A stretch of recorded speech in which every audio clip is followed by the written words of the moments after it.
We realized there was a very methodical killer. He had killed in the past and appeared likely to kill in the future. You know, you get that feeling when the hair on the back of your neck raise up. I can almost immediately see the similarities. It's a slip knot. The young black female, she was pregnant. She could have been sexually assaulted. It's almost like a needle in a haystack. Unless you find that particular suspect that matches, the investigation continues. We definitely knew at that time that this wasn't this guy's first rodeo. We was shocked. This is the guy.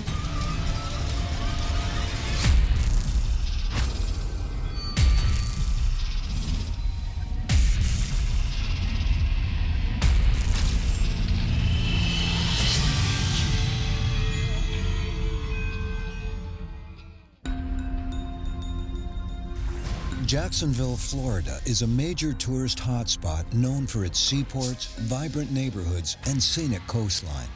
But not far from the bustling beaches, there's a low-income neighborhood that will become the backdrop for a perverse and mysterious series of crimes.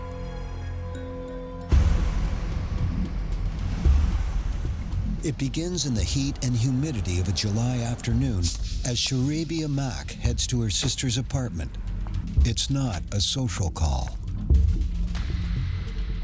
I went up the stairs at my sister's house, knocked on the door, constantly knocked on the door. As I was knocking, something just didn't feel right. I went to the neighbor, asked the neighbor, have you seen my sister? He said, not since she left that morning with the kids. Is everything okay? I said, something is not right with my sister. 24-year-old Tyresa Mack is a devoted single mother of 3. That afternoon, she missed her baby's doctor appointment and failed to pick up her older kids from daycare. As I'm constantly knocking on the door, it's just something telling me that she was in there. That's why I didn't give up on just like walking away or anything, because she didn't get the kids from school, and this is not like her. When it came down to the kids, she didn't play. At her wit's end, Sharabia insists the neighbor help her break down the door. The whole house was clean. As I proceeded into her room, you could tell somebody went through a war in there.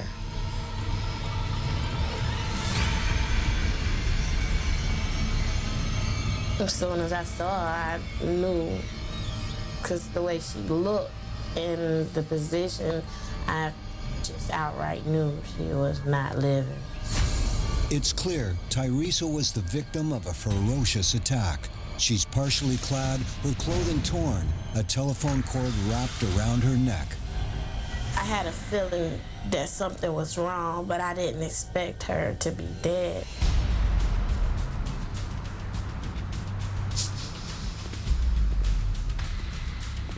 Detective Rodney McKean of the Jacksonville Sheriff's Department is the first investigator on the scene. On the date of the incident, my team was working the evening shift. The call came in approximately 2 blocks from the station, so we got there rather quickly.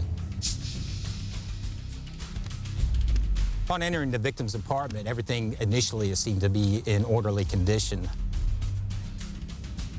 However, upon entering the victim's bedroom, it was in total disarray.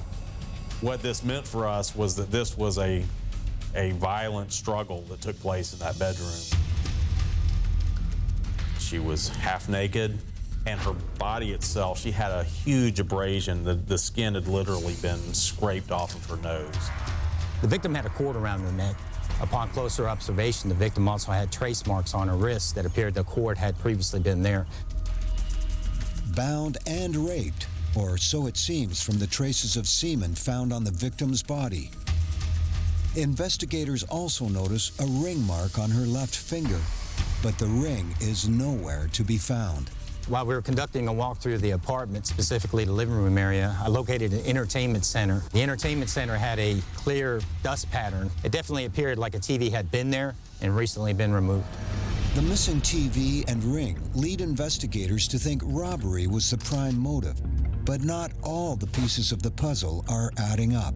Asked Arabia if her sister had any known enemies or if she knew of anyone that might want to bring harm to her. There's no sign of forced entry. Is it possible that Tyresa and her killer knew each other? So it's like, who could have did this? She don't even let strangers in her house. So it had to be somebody she kind of knew and we just didn't know. You know, it was very difficult. Tyresa Mack was born in 1975, the third of 6 siblings. She grew up in Jacksonville and after high school went to work, single-handedly supporting her 3 young children. She was very outgoing, determined, a good parent. If she didn't have a job, she would get another one. She went on an interview that morning. On the last day of her life, Tyresa Mack wakes up early and sees her kids off to daycare. She then spends the morning job hunting without success in the near 100-degree heat. It's not easy getting or keeping a job when you have a baby suffering with asthma. We learned that Tyresa Mack had had a lot of problems at work concerning time she had to take off in regards to taking her child to the doctor. On the day of her death, she actually had a doctor's appointment scheduled for the child at 3 p.m. Tyresa heads home to cool off around 1 p.m., but she doesn't intend to be there long. She needs to get her older kids before heading to the doctor. This particular day, she was supposed to get them from school because the baby had an appointment. Well, at 5, they brought them to my grandmother's house, which wasn't normal for that day because she was supposed to pick them up. Teresa's grandmother had tried to contact Tyresa multiple times that afternoon by telephone to no avail. As a result, she contacted Sharabia by phone and asked her if she knew where her sister was. Sharabia had no idea, but immediately headed over to the apartment. While Tyresa's body is sent for autopsy, detectives canvass the neighborhood. They're in luck. 2 witnesses recall seeing a tall black man leaving the apartment around 1 in the afternoon. We identified 2 witnesses during the investigation. One of them observed the suspect exit the apartment building with the TV in his hand. Both of the witnesses observed the suspect enter a vehicle and leave the area.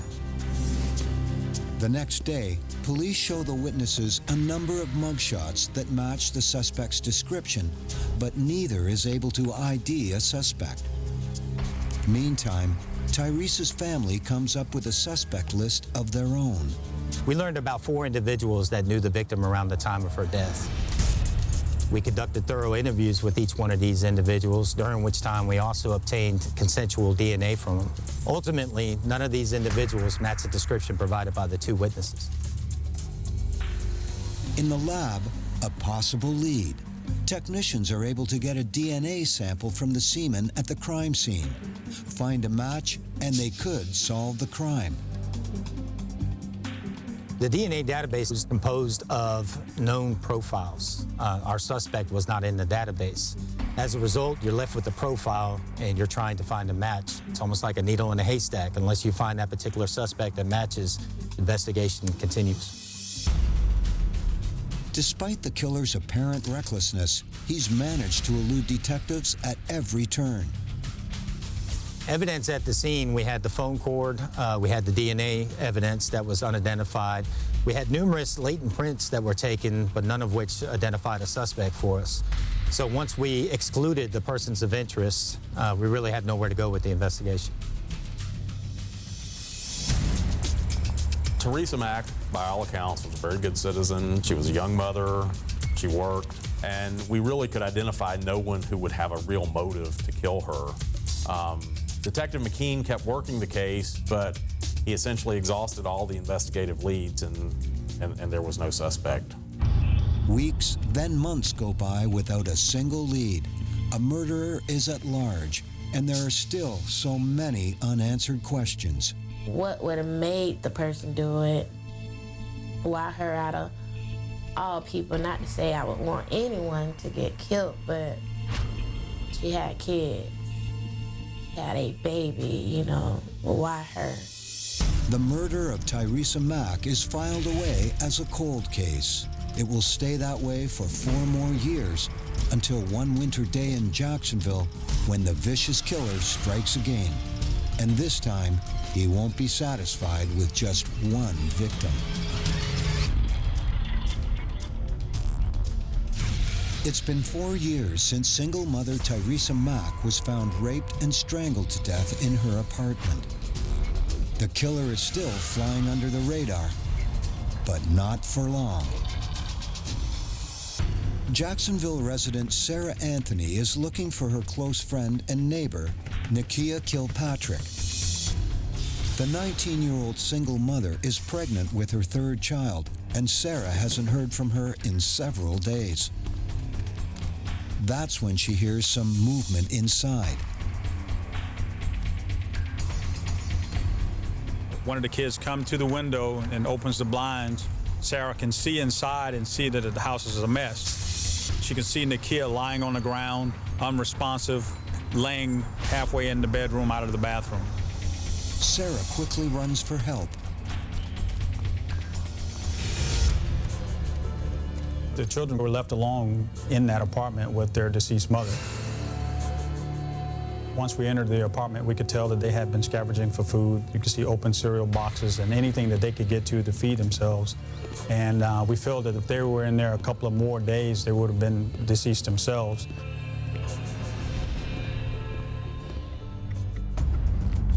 As a CSI unit begins its search for clues, homicide detectives focus on the body. We noticed that she had been there a couple of days. We could tell that she had been bound, and there was a cable, TV cable around her neck and a slip knot. It was obvious that she had been strangled. The killer has left no fingerprints behind, and there's no sign of forced entry. After a thorough search, the only evidence investigators have to go on is a swab of semen collected from the victim's body. We found a sample, but we were unable to determine if Nakia had been sexually assaulted by the killer or she had consensual sex with someone else. There was no indications that she had been forced to have sex. Detectives canvass Nakia's neighborhood, but either no one's seen anything or nobody's talking. Well, the case went cold pretty quickly. The family was calling. I felt bad. I couldn't do anything for the family. And then the next thing you know, we got another call about another dead girl.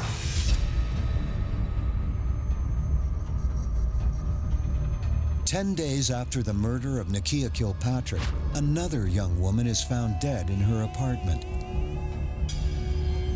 And this victim lives just a mile down the road. You get that feeling when the hair on the back of your neck raise up, and you realize that you have something in the same area, another black female in an apartment that's been strangled. She's pregnant, and everybody in the department is wondering, what do we have on our hands at this point? Detective David D.P. Smith is assigned to the new case. Shawanda McAllister was an African-American female. She was approximately 20 years old. She was going to school, trying to learn to get into the medical field. She was 2 to 3 months pregnant, just a real hard-working, easygoing young lady. The first person police want to talk to is Shawanda's live-in boyfriend, Jamaican-born Rashid Tope. He willingly admits he broke into the apartment that night, but says it was his only way in after forgetting his keys. Rashid told us that he got back around 11:30 that night. He could not get anyone to answer the door, so he removed the window and entered the apartment that way. That's when he claims he found his girlfriend dead. She was face down on the floor. At the foot of her bed, she was naked from the waist down. Her both ankles had been tied together with an electrical cord that had been cut off the TV set, and around her neck was another electrical cord that had been cut off an appliance there, and that's what killed her. The extension cord around Shawanda's neck is tied in the same unique slip knot found at the scene of Nakia Kilpatrick's murder just 10 days earlier. I was called down to Detective Smith's crime scene, and I could almost immediately see the similarities. And it wasn't just a slip knot. It was the young black female. She was pregnant. She could have been sexually assaulted. Almost immediately, it smelled like the same suspect.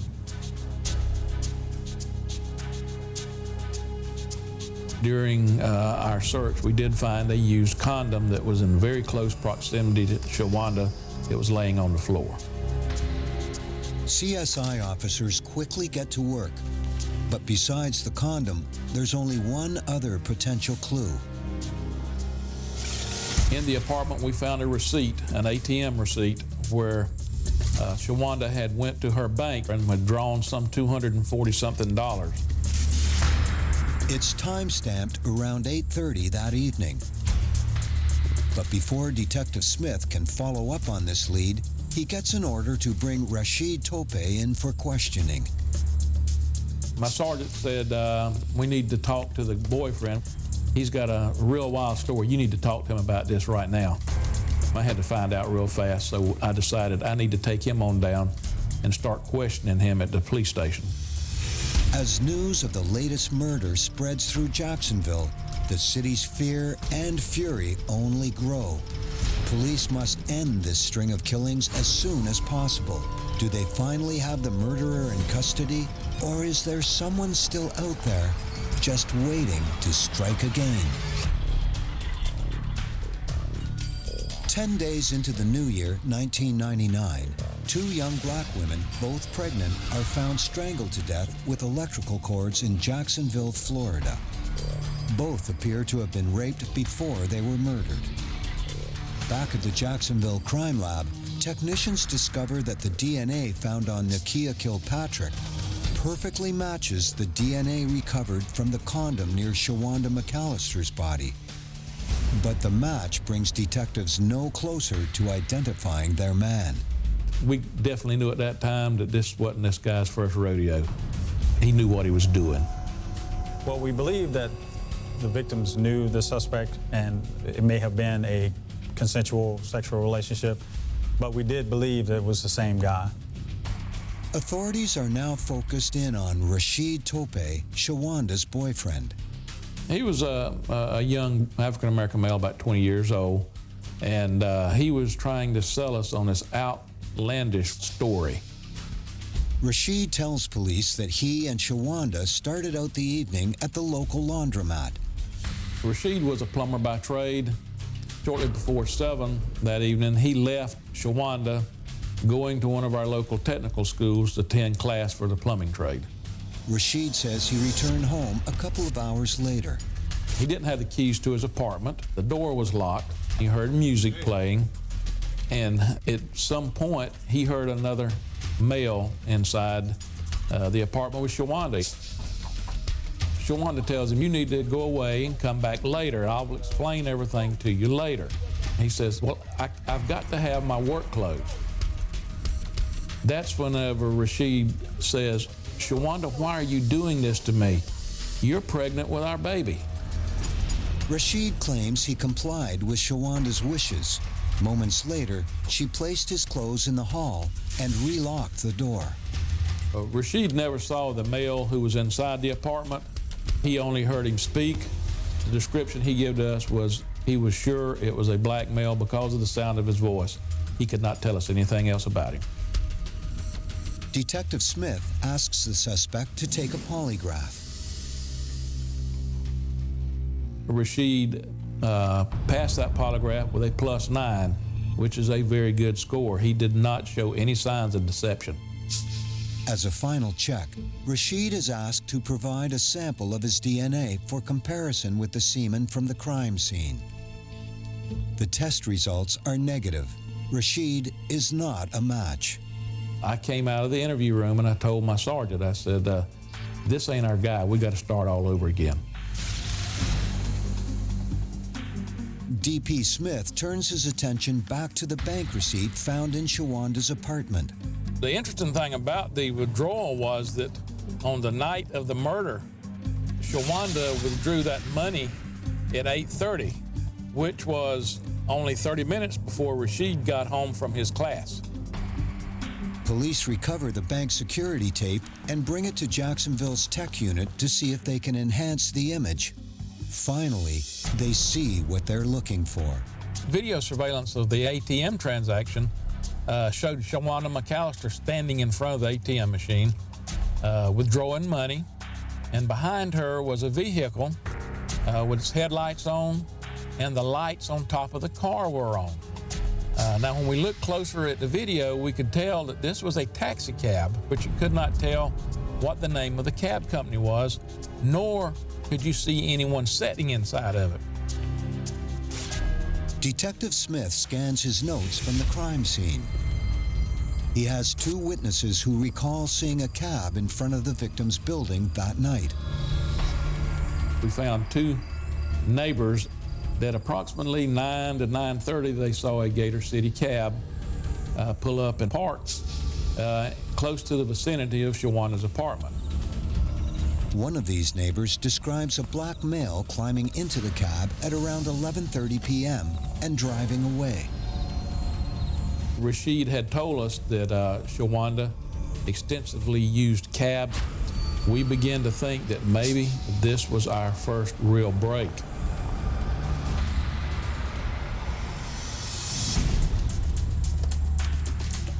Investigators head to the cab company to find out who could have driven Shawanda around on the night she was killed. I started interviewing the taxi cab drivers. All the ones I interviewed didn't know a thing in the world.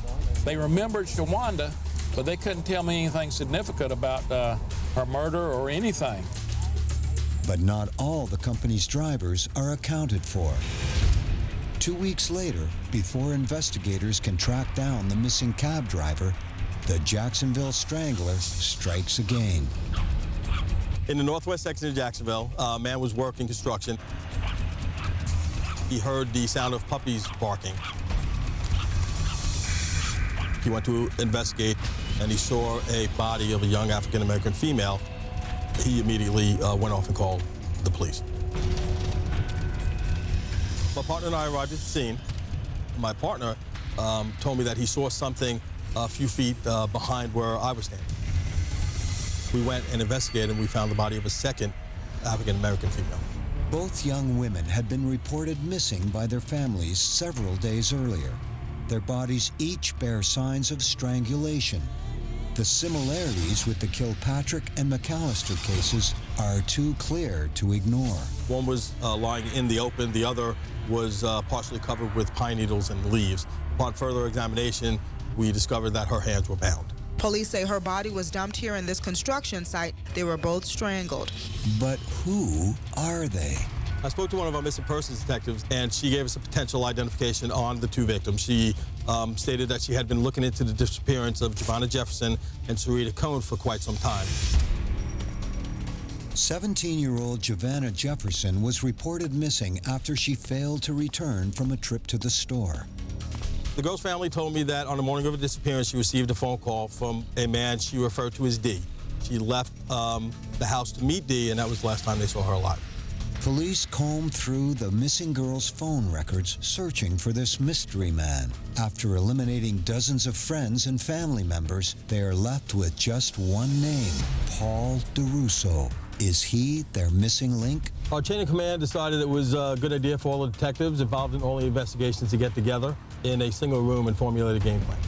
One of my partners on our team came to me and says, DP, says, there's a missing persons detective that is working a case where there's a missing young African-American female, and it's got something to do with a taxi cab driver. And I asked her, I said, you got a missing persons dealing with a taxi cab driver? She said, yeah, I do. I said, well, what is the taxi cab driver's name? And she says, it's a guy by the name of Paul DeRusso. Now, the hunt is on. At this point in our investigation, we had no idea how big the investigation was, how dangerous this individual may be, or how far back this investigation would take us.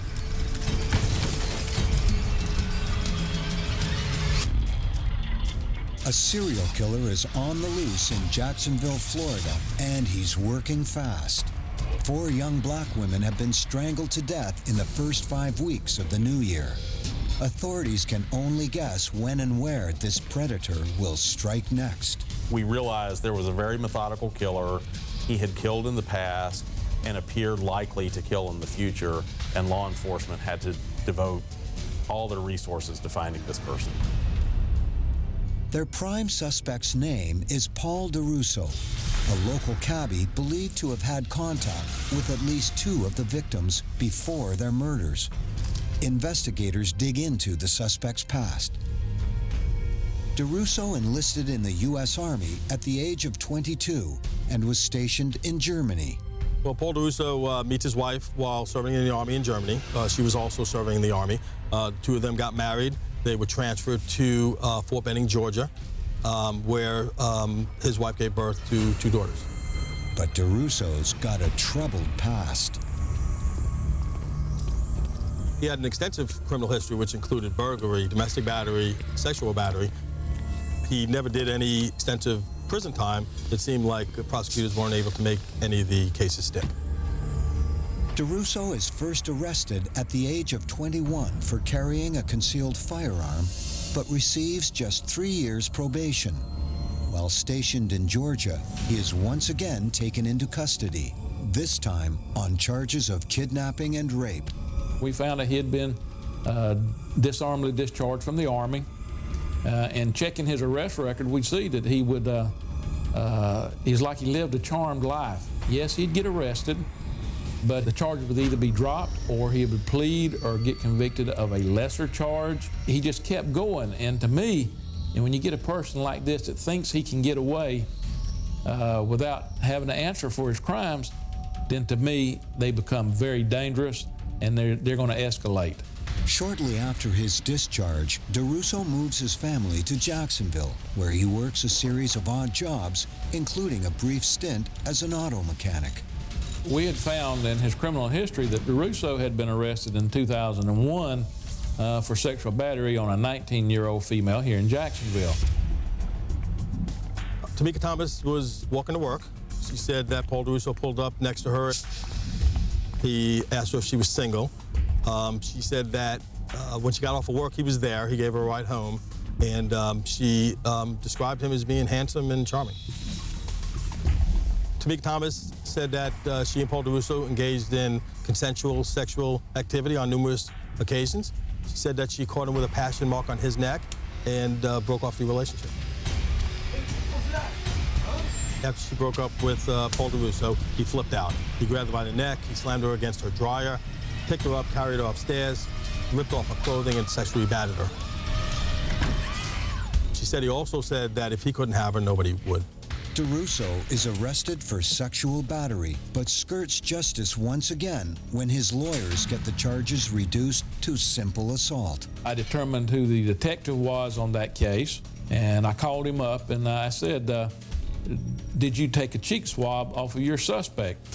And he said, yeah, it's normal for us to do that. But it will take several days to compare the suspect's DNA against that from the crime scenes. Meantime, investigators need as much hard evidence as they can get if they're going to nail this slippery suspect. In the state of Florida, once you arrest someone for the charge of murder, you have a certain amount of time to bring this person to trial. The clock starts ticking the minute you put that arrest docket on him. And if you can't do it in that amount of time, it's over with. The case is done with forever. So we had to figure out some way to get DeRusso off the street because we just knew he was going to kill again. DeRusso's 2001 assault on Tamika Thomas gives police the break they're looking for. Turns out the suspect isn't making good on the terms of his probation. One of the conditions of his probation was that he attend psychosexual counseling classes. He wasn't doing that. That enabled them to arrest him for violating his probation. SWAT units descend on Paul DeRusso's house and prepare to take him down.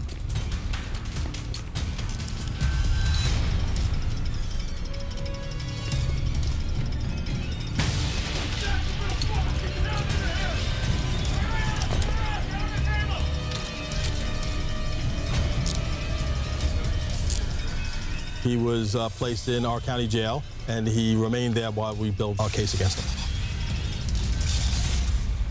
The deeper investigators dig, the more they learn about this predator and his method for stalking victims.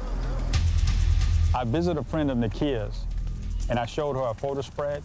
She immediately identified DeRusso as a person who picked Nakia up, wooed her, and eventually got inside her apartment.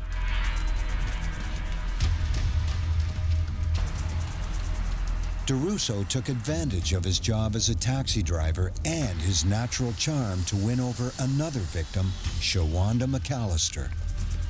One of the people I interviewed stated that the day of Shawanda's death was the first day that Paul DeRusso was on the job, that Paul DeRusso picked Shawanda up downtown and transported her to her apartment somewhere between 3 and 4 o'clock in the afternoon. Whenever Paul DeRusso come back to Shawanda's house that night, somehow we slipped his way in. There was no signs of forced entry or anything like that, so apparently he was welcomed into the house. For both my victims, I was able to establish phone contact between DeRusso and the victims, both prior to their disappearance and on the day of their disappearance. Finally, the DNA test results are in, and the crime lab has some good news for investigators. Dave says, we have a positive match on Paul DeRusso's DNA off of the evidence found at Shawanda McAllister's crime scene. We also have a positive match on Paul DeRusso's DNA found on the evidence gathered at Nakia Kilpatrick's crime scene. And at that point, I'll never forget it, I said, we've got him. Investigators charged DeRusso with 5 counts of first-degree murder of multiple victims, as well as 2 counts of child abuse for confining Nakia Kilpatrick's children with their mother's dead body.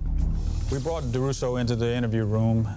Detective Smith and myself, we just started with small talk and talking about family and friends and the military, just to kind of lower his guard. He acted very aloof. He acted arrogant. He was not worried in the least bit because he thought this was something else that he could get away with and not be held accountable for. And then eventually we started talking about the girls. Now, investigators turn up the heat. We had another office set up with the timeline of all the murders. And so after we got into the interview, we decided to get up, take him into that room, and present the timeline to him. The only thing that he would admit to, yeah, I got arrested those times, but I didn't have anything to do with those murders. You can't connect me with anything. We showed him evidence of his DNA being in the victims. He denied ever having sex with the victims or any other evidence that we provided. He didn't realize that having his DNA in the victims was just as damning. Detectives are convinced they've nailed the Jacksonville Strangler, so they're shocked when the district attorney rejects their case. He says it relies too heavily on circumstantial evidence. The DNA evidence only proves that DeRusso had sex with the victims. There isn't a shred of proof that he killed them. But investigators are determined to keep this dangerous man from going free. We wanted to get things like phone records, interview witnesses, do a number of other things to see if there was any merit whatsoever to that before we actually filed homicide charges and before we started a speedy trial clock ticking on him. In their search for rock-solid proof of DeRusso's guilt, they go hunting for any old crimes that fit his M.O. At the time of DeRusso's arrest, I was assigned to the cold case unit. My team made a decision to review previously unsolved cases that may be linked to DeRusso. The parameters of that were cases involving bindings, strangulation, black females. I immediately thought of the Teresa Mack investigation of 1999.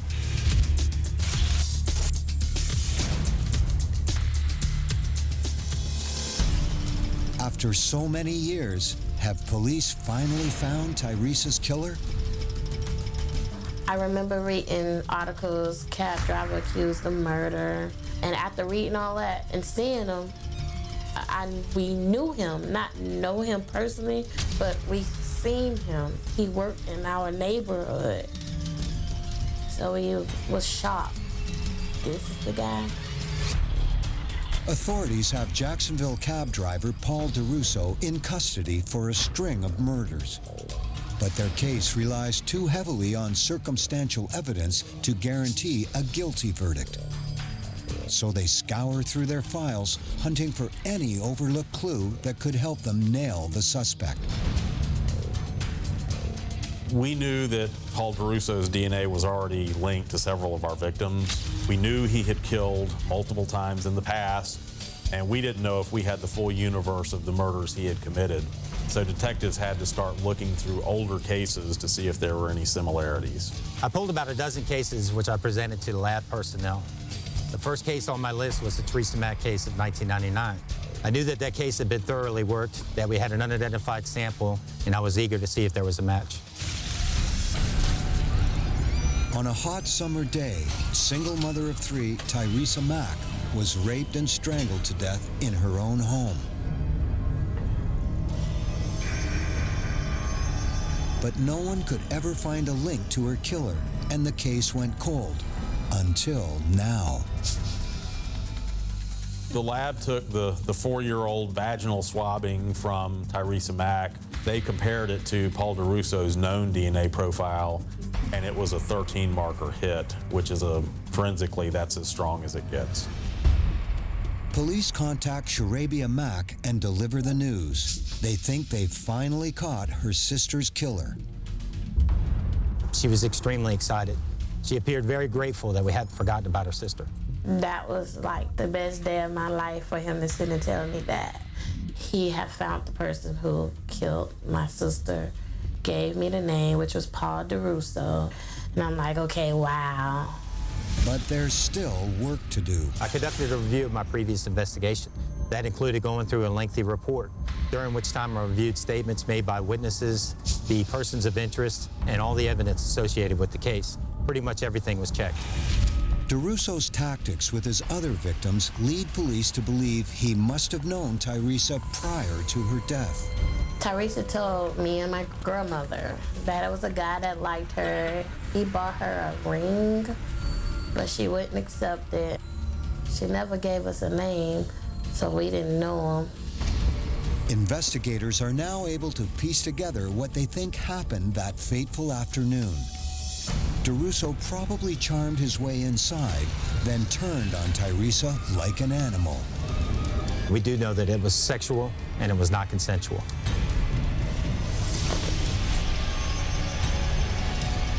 Teresa does her best to fight back, but DeRusso is too strong. And when he binds her with the cord, there's nothing more she can do. It's a pattern he'll repeat over and over again. DeRusso exits the apartment, making sure he leaves no fingerprints behind. Cold as ice, he snatches Teresa Mack's ring and her TV on the way out. One witness saw him holding a TV at his car. Another witness saw him wearing a blue, almost like a work uniform.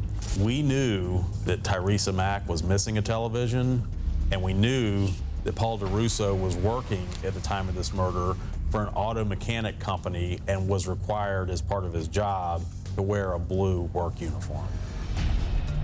Investigators review the witness statements from that day. I went back to our first witness. I had put together a photo spread. Photo spread consisted of 6 photos, one of which was DeRusso. The other 5 photos were what we call filler material. These are subjects of similar race, complexion, characteristics. I presented the photo spread to the witness, and he immediately identified DeRusso as the suspect. But the second witness is not so sure.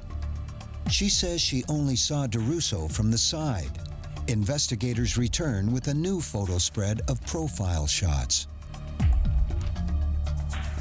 Paul DeRusso has a very distinctive side profile. If you look at him, he has a very pronounced Adam's apple. I met with Prosecutor Matt Kevner.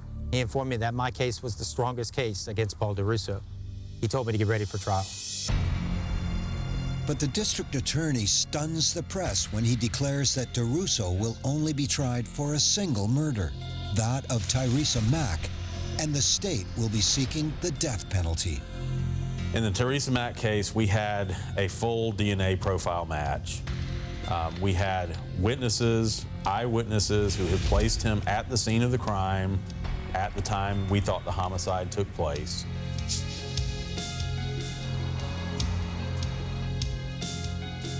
The law also permits us to present similar crimes as evidence in that case, and we advised the court that we would also be presenting evidence of the murders of Nakia Kilpatrick and Shawanda McAllister because they were the most similar to the murders of Tyresa Mack. The sheriff says he hopes Paul DeRusso's arrest will bring them some comfort and bring relief to the people of Jacksonville. And the community breathes a sigh of relief that a serial killer who once preyed upon young women in our community is off the street. After a 2-week trial, Paul DeRusso is found guilty of first-degree murder in the death of Tyresa Mack. The penalty phase of the trial lasted about a week, and on June 28th of 2007, the jury, by a vote of 10-2, recommended the death sentence for Paul DeRusso. DeRusso appeals his conviction, but it's quickly denied. Jacksonville's killer cabbie now sits on Florida's death row, where he continues to wait for execution. This case is, to me, was a rare one that I've ever been involved in that the whole homicide unit worked on this case. I've never seen this kind of cooperation in the whole 32 years that I was a policeman.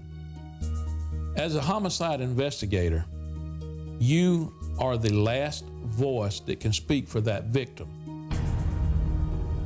We got justice for those victims. We solved the crime and got a very evil man off of the streets.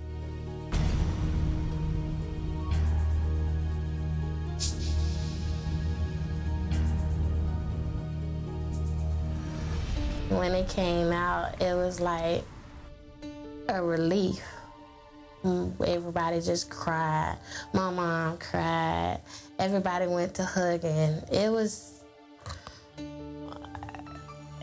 no other way to really explain that but just being happy it was finally a closure to the case. They have captured him, but it doesn't bring my sister